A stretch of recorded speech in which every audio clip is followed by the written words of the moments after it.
Hi, this is your Satyababu, Faculty of Geography from KK Geography Channel, Vijayanagaram.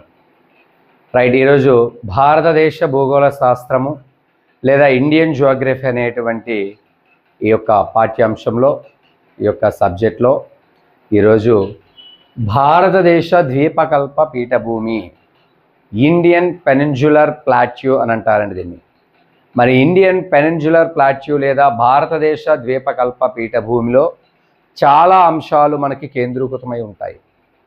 మరి చాలా కీలకమైన అంశాల్లో అందులో ఒక కాన్సెప్ట్ని ముఖ్యంగా తీసుకుంటున్నాం. ఏంటంటే మాల్వా పీఠభూమి, దానికి వాయువ్యంగా ఉన్నటువంటి ఆరావళి పర్వతాలు, ఆరావళి మౌంటైన్స్ అనే విషయాల గురించి ఈరోజు క్లాస్లో ఈ వీడియోలో డిస్కస్ చేయడం జరుగుతుంది.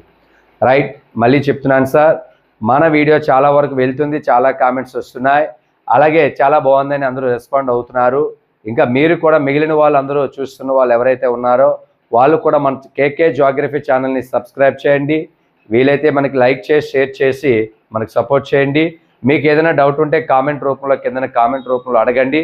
ఖచ్చితంగా మీకు మళ్ళీ ఆన్సర్ రూపంలో రెస్పాండ్ అవ్వడం అనేది జరుగుతుంది. రైట్, టాపిక్లో వెళ్తున్నాం చూడండి. మరి భారతదేశ ద్వీపకల్ప పీఠభూమి అని అంటే ఇది భారతదేశ నైసర్గిక స్వరూపాలన్నింటిలో కల్లా అతిపెద్ద నైసర్గిక స్వరూపము, లార్జెస్ట్ ఫిజికల్ ఫీచర్ ఇన్ ఇండియాగా మనం భారతదేశ ద్వీపకల్ప పీఠభూమిని పిలుస్తాము. ఇది ఒకటే 16 లక్షల చదరపు కిలోమీటర్ల సువిశాలమైనటువంటి నైసర్గిక స్వరూపం అండి. 250 మిలియన్ల సంవత్సరాల క్రితం ఏర్పడిందండి. ప్రీకేంబ్రియన్ అనేటువంటి ఒక యుగంలో ఆవిర్భవిస్తుంది ఈ భారతదేశ ద్వీపకల్ప పీఠభూమి. మరి భారతదేశ ద్వీపకల్ప పీఠభూముల్లో మనకి అనేక కీలక అంశాలు కనిపిస్తాయి. చూడండి, దీన్ని ఏమంటామనంటే దీన్ని మనం దక్కన్ పీఠభూమి అని పిలుస్తామండి దీన్ని. సో దీన్ని ఏమని పిలుస్తారనంటే దక్కన్ పీఠభూమి అని పిలుస్తారు. మరి పైన దీన్ని ఏమని పిలుస్తారు అని అంటే మాల్వా పీఠభూమి అని పిలుస్తారండి, మాల్వా ప్లాట్యూ.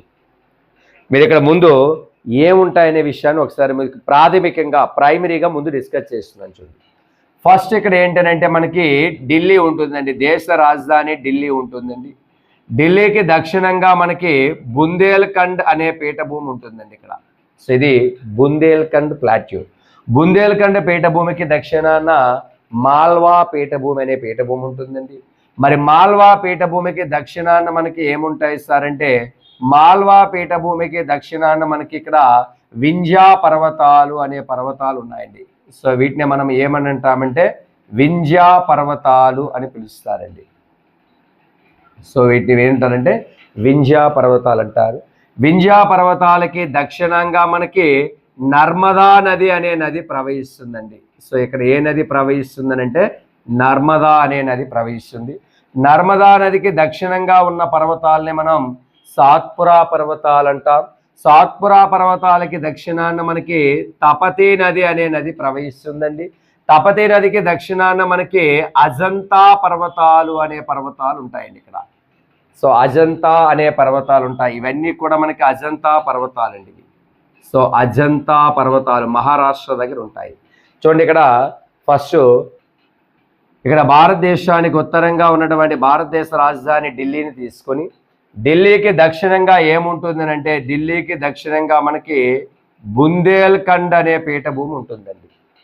మరి బుందేల్ఖండ్ అనే పీఠభూమికి దక్షిణాన మాల్వా అనే పీఠభూమి ఉంటుందండి. మాల్వా పీఠభూమికి దక్షిణాన వింధ్యా పర్వతాలు అనే పర్వతాలు ఉంటాయి. వింధ్యా పర్వతాలకి దక్షిణాన నర్మదా నది అనే నది ప్రవహిస్తుంది. నర్మదా నదికి దక్షిణాన మనకి సాత్పురా అనే పర్వతాలు విస్తరించి ఉంటాయి. సాత్పురా అనే పర్వతాలకి దక్షిణాన తపతి అనే నది ప్రవహిస్తుందండి. ఇక్కడ ఏ నది ప్రవహిస్తుందండి? ఇది తపతి అనే నది ప్రవహిస్తుందండి. మరి తపతి నదికి దక్షిణాన అజంతా అనే పర్వతాలు ఉంటాయండి. మరి అజంతా పర్వతాలకి దక్షిణాన దక్కన్ పీఠభూమి అనే పీఠభూమి ఉంటుందండి. మరి దక్కన్ పీఠభూమికి దక్షిణాన మనకి నీలగిరి కొండలు అనే పర్వతాలు ఉంటాయండి. సో నీలగిరి కొండలు లేదా నీలగిరి పర్వతాలు అంటాం. చూడండి, కొండలు అంటే మనకి 900 మీటర్లు ఇంకా అంతకన్నా తక్కువ ఎత్తు ఉంటే అవి కొండలు. కానీ నీలగిరి దగ్గర ఉన్నవి 900 మీటర్లు ఇంకా అంతకన్నా ఎక్కువ ఎత్తుని కలిగి ఉన్నాయి కాబట్టి వాటిని పర్వతాలు అని చెప్పి పిలవాలి సార్. నీలగిరి కొండలు కాదు, నీలగిరి పర్వతాలు అనేది ఇక్కడ సరైనటువంటి విషయంగా మనం గుర్తుపెట్టుకోవాలి.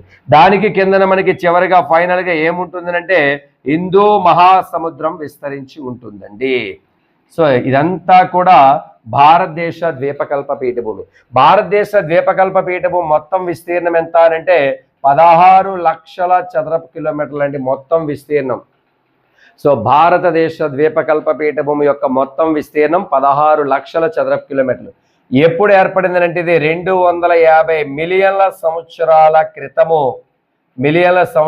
క్రితము పి కేంబ్రియన్ అనే భౌమకాలం లేదా పి కేంబ్రియన్ అనే యుగములో ఇది ఆవిర్భవించిందండి. పి కేంబ్రియన్ అనే యుగంలో ఆవిర్భవించింది.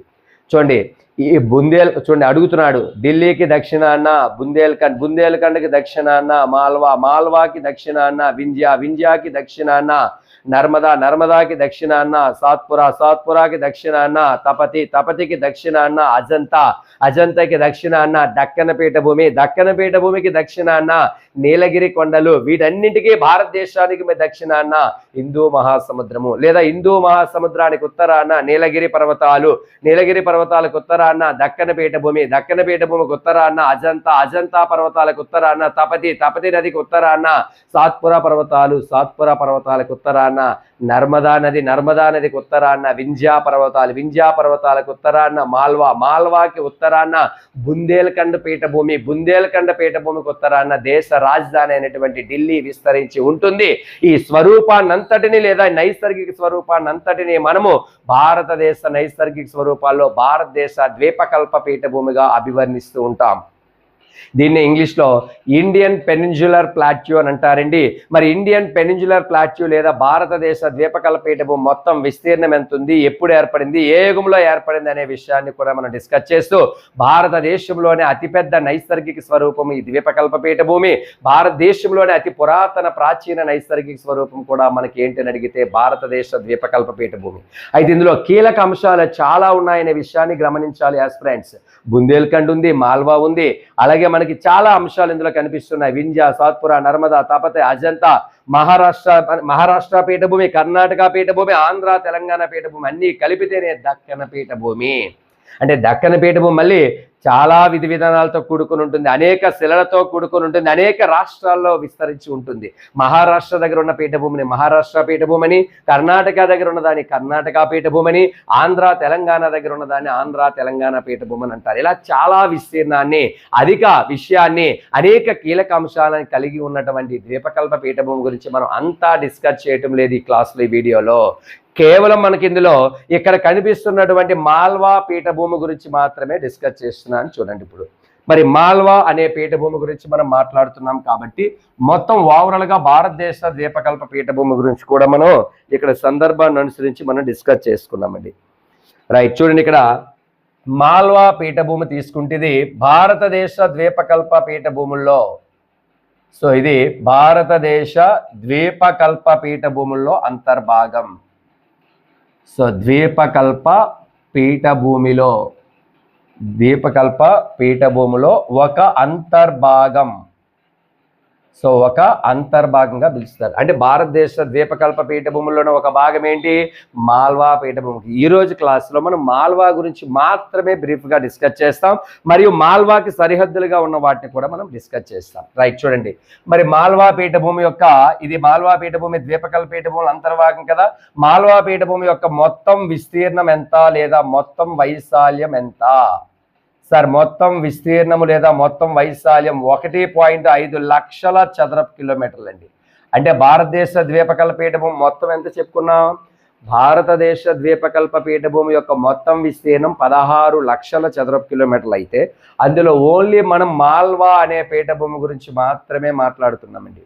మరి ఓన్లీ మాల్వా పీఠభూమి యొక్క మొత్తం విస్తీర్ణం ఎంత సార్ అని అంటే ఇది 1.5 లక్షల చదరపు కిలోమీటర్లు లేదా 1.5 lakh స్క్వేర్ కిలోమీటర్స్గా మనం పిలుస్తామండి. మరి మాల్వా పీఠభూమి అధిక భాగం ఏ రాష్ట్రంలో విస్తరించి ఉంది అని అడిగితే ఇది మధ్యప్రదేశ్ రాష్ట్రంలో విస్తరించి ఉందండి మాల్వా పీఠభూమి. సో మాల్వా పీఠభూమి ఏ రాష్ట్రంలో విస్తరించి ఉందని అడిగితే మధ్యప్రదేశ్ రాష్ట్రంలో విస్తరించి ఉందండి. ఫర్ ఎగ్జాంపుల్ ఓన్లీ మనం ఇక్కడ ఉన్నటువంటి మాల్వా పీఠభూమి గురించి మాత్రమే డిస్కస్ చేస్తున్నాం. చూడండి, మిగిలినటువంటి దక్కన్ పీఠభూమిలో ఉన్నటువంటి మిగిలిన కీలక అంశాల గురించి మనం మరొక వీడియోలో దాని గురించి బ్రీఫ్గా డిస్కస్ చేస్తాం. ఎందుకంటే మొత్తం కాకుండా ఈరోజు అందులో ఒక పార్టు మాల్వా పీఠభూమి దాని సరిహద్దుల గురించి మనం మాట్లాడుతున్నాం. రైట్, ఇక్కడ చూడండి, ఇక్కడ మాల్వా పీఠభూమి గురించి డిస్కస్ చేస్తే ఏ రాష్ట్రంలో ఉంది అని అడిగితే ఇది మధ్యప్రదేశ్ అనే రాష్ట్రంలో ఉందండి. మరి మాల్వా పీఠభూమి భారతదేశ ద్వీపకల్ప పీఠభూమిలో అంతర్భాగమై ఉంటుందని చెప్పాను.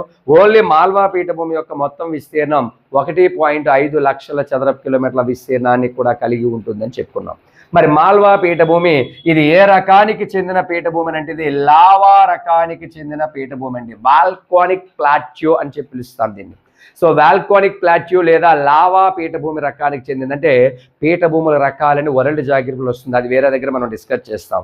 పర్వతాంతర పీఠభూమి, పర్వత పాద లేదా గిరిపాద పీఠభూమి, కలసాకార పీఠభూమి లేదా లావా పీఠభూమి అనే రకం ఉంటుంది. ఆ మూడో రకమైనటువంటి కలసాకార లేదా లావా రకానికి చెందిన పీఠభూమి ఈ యొక్క మాల్వా పీఠభూమి. ఇది భారతదేశ ద్వీపకల్ప పీఠభూమిలో ఇంక్లూడ్ అయి అంతర్భాగమై ఉంటుందనే విషయాన్ని మనం తెలుసుకోవాలి ఫ్రెండ్స్. మరి మాల్వా పీఠభూమి ఎక్కడుంది, ఎంత విస్తీర్ణంలో ఉంది, ఎందులో భాగమై ఉంది, ఏ రకానికి చెందిందనే విషయాన్ని తెలుసుకుంటూ ఇప్పుడు మాల్వా పీఠభూమికి సరిహద్దుల గురించి మనం మాట్లాడుతామండి. మరి మాల్వా పీఠభూమికి సరిహద్దులు ఏమిటి అనే విషయాన్ని ఇక్కడ మీరు క్లియర్గా చూడండి. మరి మాల్వా పీఠభూమికి ఉత్తరాన్న సరిహద్దు ఏమిటి అని అడిగితే మాల్వా పీఠభూమికి ఉత్తరాన్న సరిహద్దు బుందేల్ఖండ్ అనే ప్లాట్యూ లేదా బుందేల్ఖండ్ అనే పీఠభూమి ఉంటుందండి. మరి మాల్వా పీఠభూమికి దక్షిణాన సరిహద్దు ఇక్కడ మీకు ఆల్రెడీ చెప్పానండి. ఏంటి అని అడిగితే వింధ్యా పర్వతాలు అనే పర్వతాలు విస్తరించి ఉంటాయండి, వింధ్యా పర్వతాలు ఉంటాయి. మరి మాల్వా పీఠభూమికి తూర్పున ఏముంటుందని అడిగితే చోటా నాగ్పూర్ పీఠభూమి ఉంటుందండి. చోటా నాగ్పూర్ పీఠభూమి విస్తరించి ఉంటుంది తూర్పున. సో మరి మాల్వా పీఠభూమికి పశ్చిమాన మరియు వాయువ్యాన్ని కూడా మనకి ఏముంటాయని అడిగితే ఆరావళి పర్వతాలు విస్తరించి ఉంటాయండి. రైట్, ఇక్కడ మీరు చాలా క్లియర్గా నేర్చుకోవాల్సిన విషయం ఏమిటి సార్ అంటే మాల్వా పీఠభూమి ఎందులో భాగమై ఉంది, మాల్వా పీఠభూమి మొత్తం విస్తీర్ణం ఎంత ఉంది, మాల్వా పీఠభూమి ఏ రాష్ట్రంలో అధికంగా విస్తరించి ఉంది, మాల్వా పీఠభూమి ఏ రకానికి చెందినది, మాల్వా పీఠభూమికి సరిహద్దులు ఏమిటి అనే విషయాన్ని ఇక్కడ చాలా డీటెయిల్డ్గా పిన్ టు పిన్ బ్రీఫ్గా మనం డిస్కస్ చేస్తున్నాం యాజ్ ఫ్రెండ్స్. అన్ని పోటీ పరీక్షలకి ఆల్ కాంపిటేటివ్ ఎగ్జామినేషన్స్కి ఉపయోగపడే విధంగా మాల్వాకి ఉత్తరాన బుందేల్ఖండ్ ఉంది, మాల్వాకి దక్షిణాన వింధ్యా పర్వతాలు ఉన్నాయి, మాల్వా పీఠభూమికి తూర్పున చోటా నాగ్పూర్ పీఠభూమి ఉంది, మాల్వా పీఠభూమికి వాయువ్యాన మరియు పశ్చిమాన ఆరావళి పర్వతాలు విస్తరించి ఉన్నాయి. అయితే ఇందులో మళ్ళీ మనం కొంత ఇన్ఫర్మేషన్ని చాలా డీటెయిల్డ్గా చూడాలి అంటే స్క్రిప్ట్ చేయకుండా మనం ఒక పార్ట్నే క్లియర్గా నేర్చుకోవాలి. కాబట్టి ఈ మాల్వా పీఠభూమికి పశ్చిమ మరియు వాయువ్యంగా ఉన్నటువంటి ఈ ఆరావళి పర్వతాలు లేదా ఆరావళి మౌంటైన్స్ గురించి ఇప్పుడు మనం కొంచెం క్లియర్గా నేర్చుకుందాం. ఇప్పుడు ఆరావళి పర్వతాల గురించి చూడండి.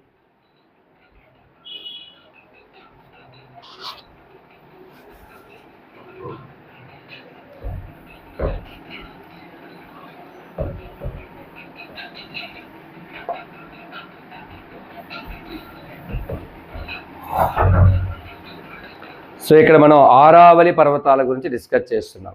సో ఆరావళి అనే పర్వతాలు తీసుకున్నట్లయితే ఆరావళి పర్వతాలు, సో ఆరావళి పర్వతాలు లేదా ఆరావళి మౌంటైన్స్ గురించి మనం డిస్కస్ చేద్దాం. మరి ఎక్కడున్నాయి ఆరావళి అనే పర్వతాలు ఎక్కడున్నాయనంటే చూడండి, ఇక్కడ మాల్వా పీఠభూమికి పశ్చిమాన మరియు మాల్వా పీఠభూమికి వాయువ్యాన అన్నాను. ఇక్కడ డయాగ్రామ్లో మీకు క్లియర్గా చూపిస్తున్నాను. మరి మాల్వా పీఠభూమికి పశ్చిమ వాయువ్యాన ఇక్కడ మనకి ఆరావళి పర్వతాలు ఇలా విస్తరించి ఉన్నాయండి. చూడండి, ఇక్కడి నుంచి ఇక్కడ వరకు ఇవన్నీ కూడా మనకి ఆరావళి పర్వతాలే, మీకు డయాగ్రామ్లో కనిపిస్తుంది క్లియర్గా. అంటే ఎక్కడున్నాయి ఆరావళి పర్వతాలు ఎక్కడున్నాయంటే భారతదేశానికి మరియు మాల్వా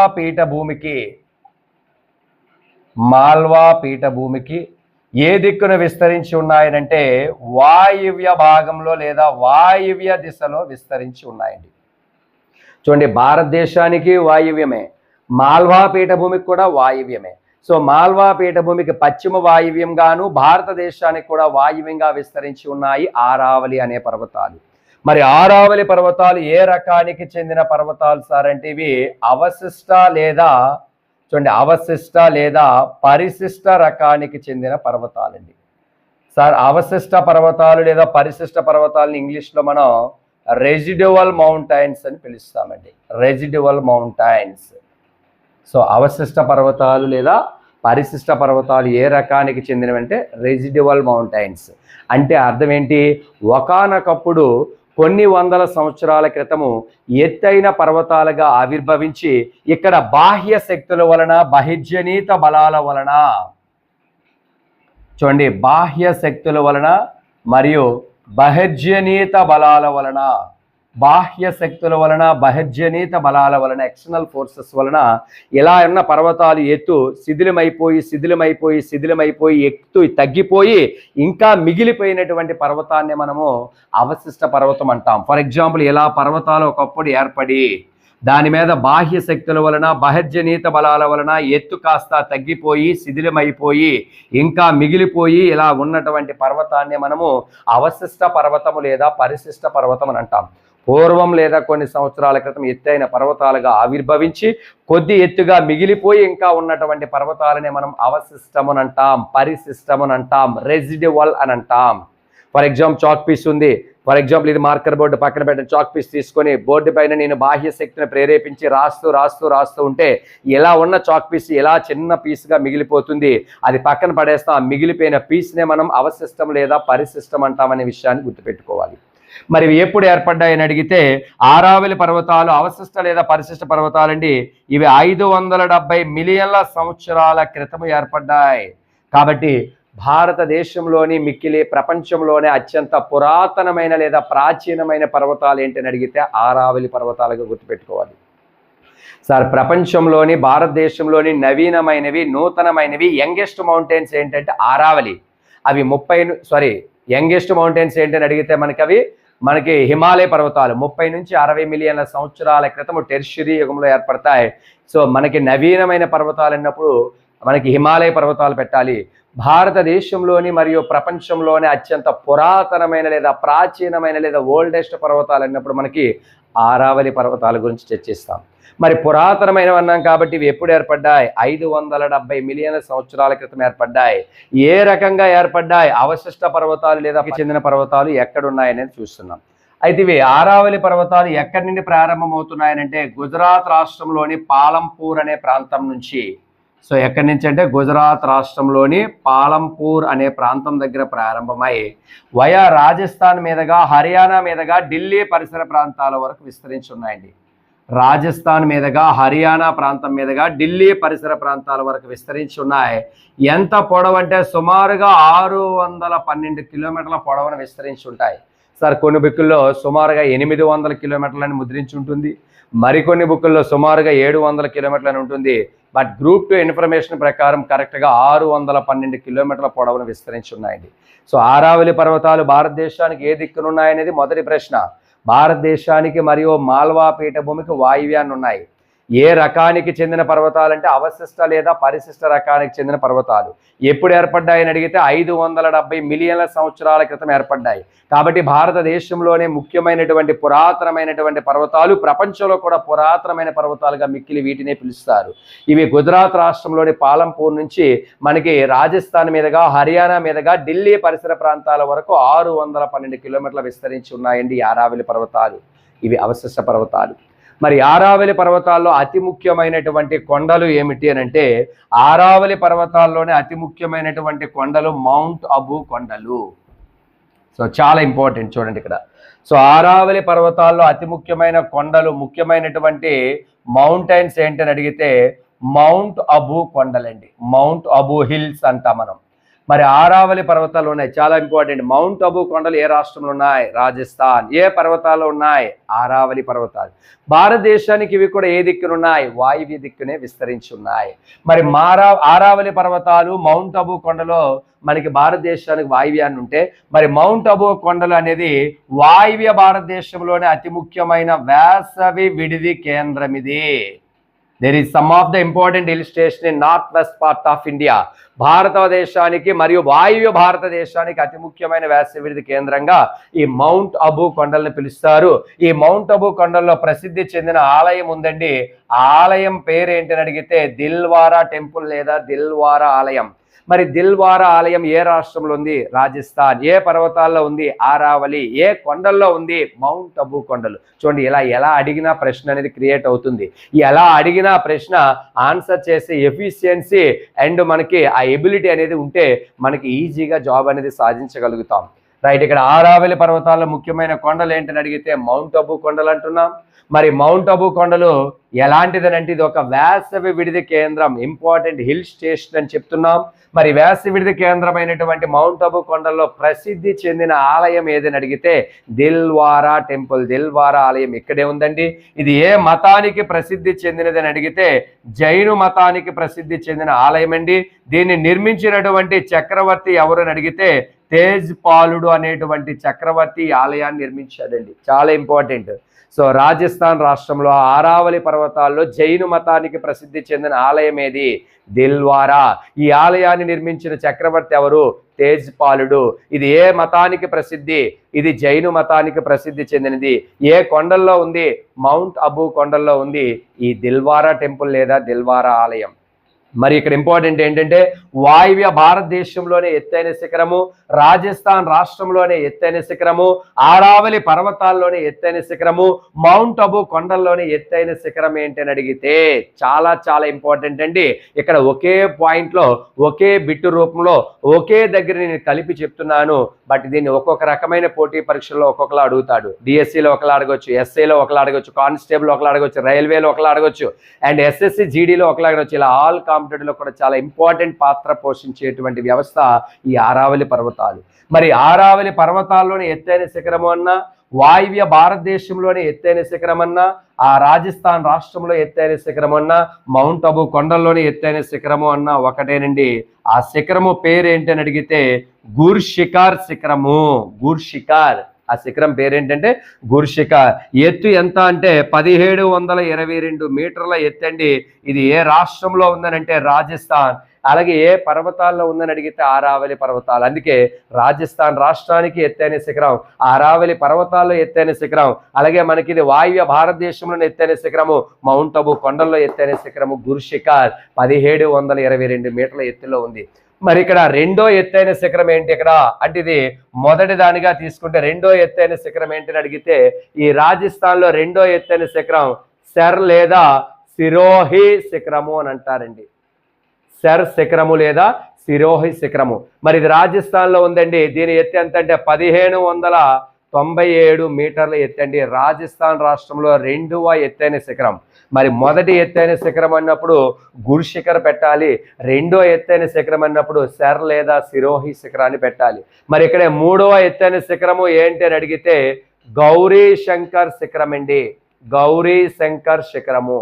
మరి గౌరీ శంకర్ శిఖరం యొక్క ఎత్తు ఎంత అని అడిగితే ఇది 1500 మీటర్ల ఎత్తు అండి. గుర్తుపెట్టుకోండి, వాయువ్య భారతదేశానికి రాజస్థాన్ రాష్ట్రానికి ఆరావళి పర్వతాలకి ఎత్తైన శిఖరము గుర్షిఖర్ అని, అదే ఆరావళి రాజస్థాన్లో రెండో ఎత్తైన శిఖరం సెర్ లేదా సిరోహి శిఖరం అని, మూడవ ఎత్తైన శిఖరము మనకి గౌరీ శంకర్ శిఖరం అనేటువంటి శిఖరాన్ని పిలుస్తాం. సో ఇది మనకి భారతదేశ ద్వీపకల్ప పీఠభూమి అనేది భారతదేశంలోని అతిపెద్ద నైసర్గిక స్వరూపం, పురాతన నైసర్గిక స్వరూపం అండి. ఇది 16 లక్షల చదరపు కిలోమీటర్లతో 250 మిలియన్ల సంవత్సరాల క్రితం ఏర్పడితే అందులో ఏంటేంటి ఉందో అనేది ఢిల్లీ నుంచి మనకి ఇక్కడ హిందూ మహాసముద్రం వరకు స్టెప్ బై స్టెప్ ఈ ద్వీపకల్ప పీఠభూములు ఎలాంటి కీలక అంశాలు ఉన్నాయో నేర్చుకున్నాం, ప్రాథమికంగానే మాట్లాడాం. అందులో ఒక పార్ట్ అయినటువంటి మాల్వా పీఠభూమి ఎక్కడుంది, ఎంత విస్తీర్ణం ఉంది, ఎలా ఉంది అనే విషయాలు డిస్కస్ చేసాం. మాల్వాకి సరిహద్దులు చోటానాగ్పూర్ పీఠభూమి ఎక్కడుంది, వింధ్యా పర్వతాలు ఎక్కడున్నాయి, బుందేల్ఖండ్ పీఠభూమి ఎక్కడుంది, ఢిల్లీ ఎక్కడుంది, అలాగే మనకి ఆరావళి పర్వతాలు ఎక్కడున్నాయో చర్చిస్తూ అందులో ఒక అంశాన్ని మనం కీలకంగా తీసుకొని అంటే ఆరావళి పర్వతాలు తీసుకొని అవి ఎక్కడున్నాయి, ఏ దిక్కులో ఉన్నాయి, ఎలా ఉన్నాయి, ఏ రకంగా ఏర్పడ్డాయి, ఎప్పుడు ఏర్పడ్డాయి, అందులో ఎత్తైన కొండలేంటి, అందులో ప్రసిద్ధి చెందిన ఆలయాలు హిమాలయాలు ఏంటి, అందులో ఎత్తైన పర్వత శిఖరాలు ఏంటి అనేది కూడా మనం ఇక్కడ డిస్కస్ చేస్తున్నాం. అందులో ముఖ్యమైనటువంటి ఎత్తైన కొండలు కూడా మౌంట్ అబు కొండలే, ఎత్తైన వ్యాసి విడిది కేంద్రం కూడా మనకి మౌంట్ అబు కొండలు అనే విషయాన్ని గుర్తుపెట్టుకోవాలి. రైట్, ఇది మనం ఓన్లీ భారతదేశ ద్వీపకల్పీఠము మొత్తం చర్చించలేదు సార్. అందులో ఒక పాయింట్ ఆఫ్ వ్యూ, అందులో ఒక కీలకమైనటువంటి అంశాన్ని, ఒక పాయింట్నే మనం ప్రామాణికంగా తీసుకొని అక్కడ మాల్వా పీఠభూమి మరియు మాల్వా పీఠభూమికి వాయువ్యంగా ఉన్న ఆరావళి పర్వతాల యొక్క ప్రాధాన్యతను డిస్కస్ చేసాం. గుర్తుపెట్టుకోండి, ప్రపంచంలోని మిక్కిలి భారతదేశంలోని అత్యంత పురాతనమైన పర్వతాలు కూడా ఇవే. రైట్, ఇంకా మనం మిగిలిన అంశాలని మరొక వీడియోలో మరొక క్లాస్లో మనం డిస్కస్ చేస్తాం సార్. ఇంకా ఎవరైనా మళ్ళీ చెప్తున్నానని అనుకోవద్దు, ఇంకా ఎవరైనా సబ్స్క్రైబ్ చేసుకోకపోతే కేకే జాగ్రఫీ ఛానల్ అనే ఛానల్ని సబ్స్క్రైబ్ చేసుకోండి. అలాగే మీరు లైక్ చేయండి, వీలైనంత మందికి షేర్ చేయండి. మీరు ఇంకేదైనా మీ అభిప్రాయాలను వ్యక్తపరచాలనుకుంటే కామెంట్ రూపంలో తెలియచేయండి, రెస్పాండ్ అవుతాం, రిప్లై కూడా ఇవ్వడం జరుగుతుంది. ఇది అన్ని రకాల పోటీ పరీక్షలకు ఉపయోగపడుతుంది సార్. ఇంకా చాలా వీడియోస్ అప్లోడ్ చేస్తాం కాబట్టి అవన్నీ మీకు భవిష్యత్తులో ఉపయోగపడతాయని మేము ఆశిస్తున్నాం. Right, thank you one and all.